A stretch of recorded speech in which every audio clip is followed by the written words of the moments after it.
Iran पर Israel ने हमला कर दिया है तेज, और अब यहां जिस तरीके से ये हमले सामने आ रहे हैं, इजरायली हमले में 14 लोगों की मौत की खबर है। हमले में 14 ईरानी परमाणु वैज्ञानिकों की मौत हो गई है। उनके साइंटिस्ट्स, उनके टॉप मिलिट्री हायरार्की, सबको पिन पॉइंटेड एक्यूरेसी के साथ इजराइल ने अटैक करा है। और पहले दिन ऐसा जबरदस्त वार हुआ कि ये लोग हिल गए।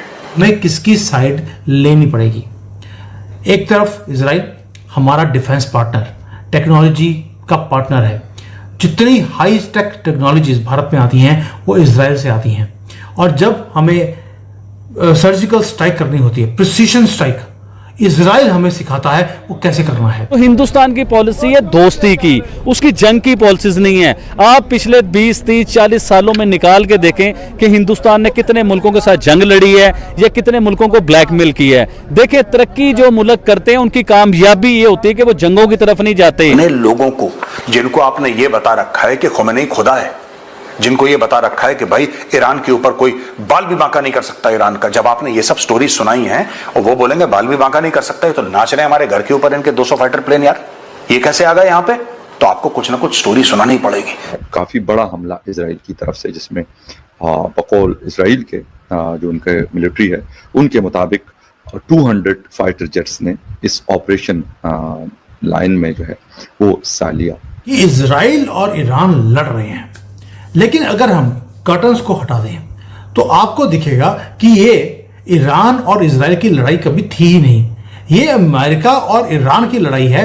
इजराइल को तो सिर्फ जिसको बोलते हैं कि एक ग्लव्स की तरह यूज किया जा रहा है, पीछे जो हाथ है वो तो यूएसए है। इजराइल के हमले में 14 लोगों की मौत की खबर, 14 ईरानी परमाणु वैज्ञानिकों की जान गई है। जो अलग अलग जगह हैं जिन्हें निशाने पर ले रहा है इजराइल, उससे ईरान को भारी नुकसान पहुंच रहा है। कि हाँ वो आए थे, आपको पता ही है कि यहूदियों की आदत होती है धोखे से आने की, है ना।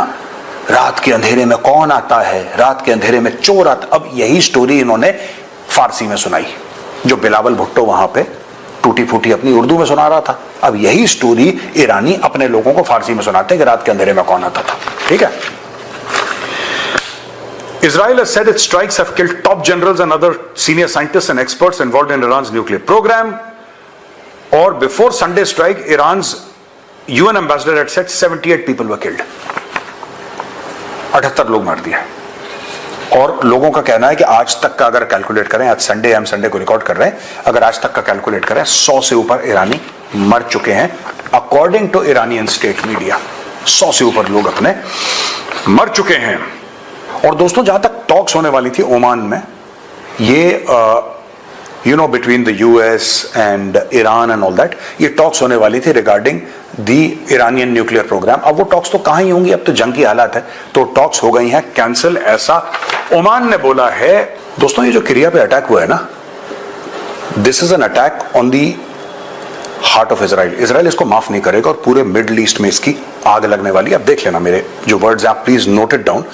और अब धीरे धीरे करके ईरान, जो ईरानियन स्टेट है, इसको डिसमेंटल करना है। और इस पूरी लड़ाई के दो मुख्य तौर पे दोस्तों आप समझ लीजिएगा ये क्या करना चाह रहे हैं, अमेरिका और इजराइल क्या करना चाह रहे हैं। और जो पाकिस्तान डर रहा है, पाकिस्तान का भी डर गलत नहीं है, थोड़ा सा ओवरस्टेटेड है लेकिन गलत नहीं है पाकिस्तान का डर। ये लोग क्या करना चाह रहे हैं ये भी मैं आपको बताता हूं, और ये मैं कहता चला आया हूं बहुत समय से। जब ये होगा तो वही वीडियो मैं आपको प्ले करके दिखाऊंगा कि मैंने साल भर पहले क्या बोला था। एक तो दोस्तों roll back of the nuclear programme या complete destruction of the nuclear programme, और दूसरा regime change in Iran. Khamenei जाएगा। काफी बड़ा हमला इजराइल की तरफ से, जिसमें बकौल इजराइल के जो उनके मिलिट्री है उनके मुताबिक 200 फाइटर जेट्स ने इस ऑपरेशन लाइन में जो है वो हिस्सा लिया। और ईरान के जो बड़े कमांडर्स थे, ईरान की जो बड़ी इंस्टॉलेशंस थी, उसको उन्होंने तबाह किया। बल्कि जो न्यूक्लियर रिएक्टर के हवाले से इलाका है उसको भी निशाना बनाया, और कहा यह जा रहा है कि उसमें से कुछ रेस निकल रही है। ये इंटरनेशनल एटॉमिक एनर्जी कमीशन की रिपोर्ट है। और ये कह रहे हैं, वो ये भी बता रहे हैं कि इसको काबू किया जा सकता है। जवाब में ईरान ने गुज़िश्ता रात इजराइल का जो कैपिटल है टेल अवीव, उसको निशाना बनाया और उस पे तकरीबन 100 के करीब हाइपरसोनिक जो मिसाइल्स हैं वो फायर किए। क्योंकि इसराइल के पास एक बड़ा स्ट्रॉन्ग डिफेंस सिस्टम मौजूद है जिसको वो आयरन डूम कहते हैं, तो उसकी वजह से मिसाइल्स का वहाँ पे जाना तो काफ़ी हद तक वो रिस्क कम हो जाता है, लेकिन इसके बावजूद मिसाइल्स जो हैं वो शहर के मुख्तलिफ इलाकों में गिरे हैं, मुख्तलिफ बिल्डिंग्स पे लगे हैं और अभी तक इसराइल मीडिया के मुताबिक 5 लोगों की जानें जा चुकी हैं, जिस पर इसराइल के प्राइम मिनिस्टर बेंजामिन नेतन्याहू ने कहा है कि ईरान ने रेड लाइन क्रॉस कर दी है, उन्होंने हमारे शहरी इलाकों पर हमला किया है और अब हम उनको बताएंगे या फिर उनको इसकी कीमत चुकानी पड़ेगी। वैसे इससे पहले भी ईरान को काफ़ी बड़ा नुकसान उठाना पड़ा है। जो रिपोर्ट्स आई हैं, जो वीडियोस आई हैं, मोसाद के कमांडोज जिस तरीके से वो करते रहे, ईरानी सरजमीन पे उतरे थे और अपने साथ जो लेटेस्ट टेक्नोलॉजी से लेस उनकी इक्विपमेंट्स हैं, जिससे उन्होंने ईरान के बैलिस्टिक एयर डिफेंस सिस्टम, उनके रडार सिस्टम, उनके मिसाइल सिस्टम और उनके ड्रोन सिस्टम को नाकारा बनाया या उसको तबाह कर दिया।